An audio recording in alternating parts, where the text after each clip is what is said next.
brought to you by Palvi Agrico. आता शेतीसाठी जे काही लागणार ते घरपोच मिळणार, तेही मोबाईलच्या एका क्लिकवर. सत्तेतल्या काही लोकांची आणि व्हीएसआरचे कसे संबंध होते, कशा पद्धतीने हे जे काही इन्व्हेस्टिगेशन नाही तर तपास आहे हा चुकीच्या पद्धतीने त्या ठिकाणी चालू आहे.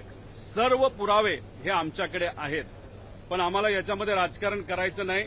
खरंच काय ऍक्शन व्हीएसआर वर घेतली जाते, आजपर्यंत व्हीएसआरने कशा पद्धतीने चुकीच्या गोष्टी या विमान चालवत असताना नाही तर त्यांचा व्यवसाय करत असताना केल्या, आणि दादांच्या बाबतीत काय चुका त्यांच्या झाल्या, त्याच्याच बरोबर कपूर नावाचा हा जो पायलट आहे त्या बाबतीत काय, आणि व सत्तेत असणारे जे सर्व नेते मंत्री आहेत त्यांचे संबंध व्हीएसआर बरोबर कसे होते, या सगळ्या गोष्टी आमच्याकडे आहेत. त्यामुळे तपास जर योग्य दिशेने जात असेल, 2-3 दिवसांनी प्रायमरी रिपोर्टमध्ये फक्त थातूर मातूर फक्त हे केलं ते केलं अशा जर गोष्टी न करता डिटेलमध्ये काही प्रमाणात डिटेलमध्ये जो तपास असेल तर आम्ही समजू योग्य दिशेने हा तपास त्या ठिकाणी सुरू आहे. पण उगाचच काहीतरी द्यायचं म्हणून त्यांनी दिलं तर मग मराठी माणूस काय असतो आणि महाराष्ट्र काय असतो हे मात्र त्या ठिकाणी या केंद्र सरकारला नाही तर तिथं असणारे जे एव्हिएशन मंत्रालय त्यांना आपल्याला दाखवावं लागेल असं आम्हाला वाटतं. सीबीआय बद्दल काही लोकांनी इच्छा व्यक्त केली, ठीक आहे, सीबीआयच्या माध्यमातून जर तपास होत असेल चांगली गोष्ट आहे, पण एक गोष्ट सर्वांनी नोंद केल्यासारखी आहे. सेंट्रल व्हिजिलन्स कमिटीच्या माध्यमातून जो रिपोर्ट आलाय 7,075 सीबीआयच्या केसेस अजून चालू आहेत, त्याच्यावर कुठेही निकाल त्या ठिकाणी अजूनपर्यंत दिला गेला नाही. त्यातल्या 2660 केसेस अशा ज्याच्यामध्ये 10 वर्ष झालं तपास चालू आहे. त्यामुळे बर्फात नाही तर फ्रीजमध्ये हा विषय टाकायचा आणि याच्यावर चर्चाच नको. जो कुणी उद्या जाऊन विचारेल की दादांच्या बाबतीत काय झालं तर उत्तर सत्तेतले लोक देतील सीबीआयकडे तपास आहे. अरे 10 वर्ष सीबीआयकडनं जर काही विषयांमध्ये होत नसेल तर या विषयामध्ये सुद्धा सीबीआयकडे जर तुम्ही केस दिली असेल नाही तर देणार असेल तर त्याला 2 महिने 3 महिने अशा पद्धतीने कुठेतरी कालमर्यादा लावावी लागेल. उगाच द्यायचं म्हणून देऊन आणि त्याच्यात जर टाइमपास होणार असेल तर हा टाइमपास आम्हाला लोकांना आणि महाराष्ट्राच्या तमाम नागरिकांना त्या ठिकाणी नकोय. मुख्यमंत्री वारंवार मदत, काल सुद्धा त्यांनी पत्रकार परिषदेमध्ये सांगितले की सीबीआय तपास होईल, याचा तुमच्याकडे म्हणजे इतर लोकांकडे काही पुरावे असतील आणि शंका उपयोग केल्या जात असतील तर त्यांनी आम्हाला द्यावे. तुम्ही या बाबतीतलं मुख्यमंत्री साहेबांना एक पत्र मी तयार केलेलं आहे. आज दिवसभरात त्यांचा वेळ घेऊन ते पत्र व त्याच्याच बरोबर डिटेल रिपोर्ट पुराव्यासकट हे मुख्यमंत्री साहेबांना त्या ठिकाणी मी देईल.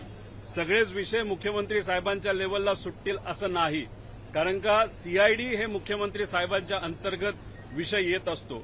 सीआयडीला महाराष्ट्रामध्ये तपास करता येतो, परवानगीली तो इतर ठिकाणी सुद्धा करू शकतो, पण त्यांना एअरपोर्ट अथॉरिटीची परवानगी लागते, बऱ्याच काही गोष्टी लागतात.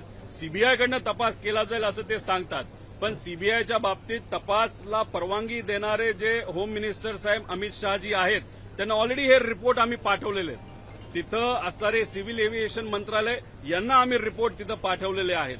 त्याच्याचबरोबर जे डीजीसीए आहे त्यांना सुद्धा तिथं रिपोर्ट पाठवलेले आहेत.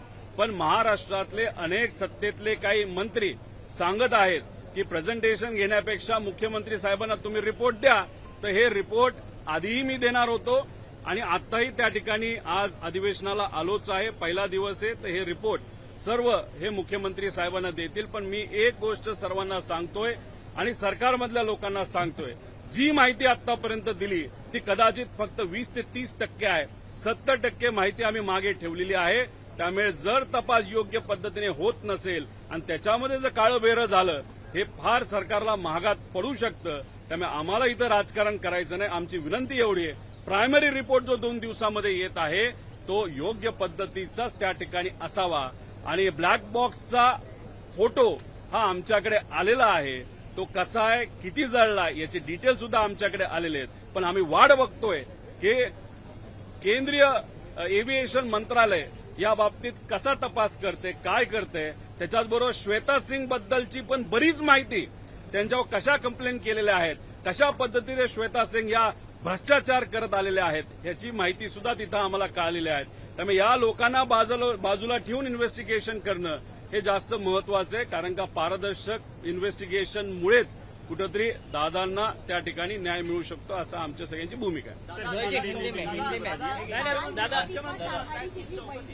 स्तरावरती झालीच पाहिजे. जी तक्रार आहे तुम्ही त्या डीजीची सेफ्टीकडे देऊ शकता किंवा कुठल्या तरी संबंधित मंत्रालयाकडे देऊ शकता किंवा स्वतः मुख्यमंत्र्यांकडे देऊ शकता. तुम्ही आज रिपोर्ट सादर करणार आहात किंवा तक्रार या देशाच्या होम मिनिस्टर साहेबांच्या कार्यालयामध्ये ईमेलच्या माध्यमातून हे सर्व रिपोर्ट दिलेले आहेत, डीजीसीएला दिलेले आहेत.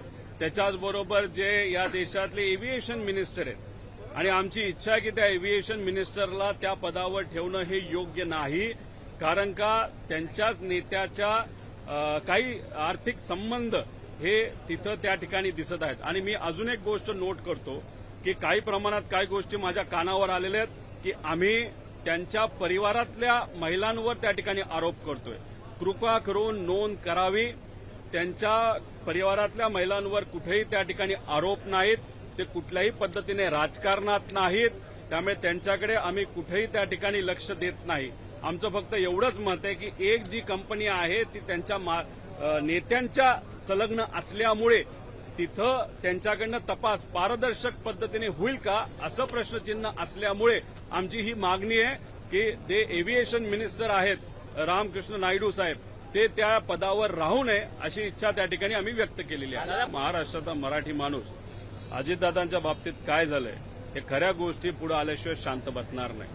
त्यामुळे आम्ही कुठेही काही अन्याय होणार नाही या निकालामध्ये, नाही तर त्या इन्व्हेस्टिगेशनमध्ये तो योग्य आणि पारदर्शक पद्धतीने व्हावं यासाठी महाराष्ट्रातला एका कानाकोपऱ्यातला साधातला साधा माणूस पासून आमदारापर्यंत काही ठराविक नेते यासाठी त्या ठिकाणी लढत आहेत. पण माझं एवढंच म्हणणं आहे की ज्या ज्या लोकांना अनुभव आहे, ओळखी आहेत, त्या लोकांनी सुद्धा पुढाकार घेण्याची जरूरत आहे. आम्ही आमच्या लेवलला विरोधात असताना तिथं लढतोय, पण काही लोक असे सत्तेत आहेत, त्यांना एव्हिएशन मंत्रालय काय असतं कसं असतं त्यांच्या ओळखी आहेत. बऱ्याच काही गोष्टी जरा खोलात जाऊन चर्चा करून माहिती काढून काय खरं घडलंय हे माहिती घेण्यासाठी जर त्यांनी तिथं प्रयत्न केले तर मला असं वाटतं की इन्व्हेस्टिगेशनला थोडीशी नाही तर तपास यंत्रणेला सुद्धा त्या बाबतीतली मदत होऊ शकते. पण तो त्यांचा विषय. आमच्या लेवलवर आणि महाराष्ट्राच्या लेवलवर आम्ही तिथं लढत आहोत.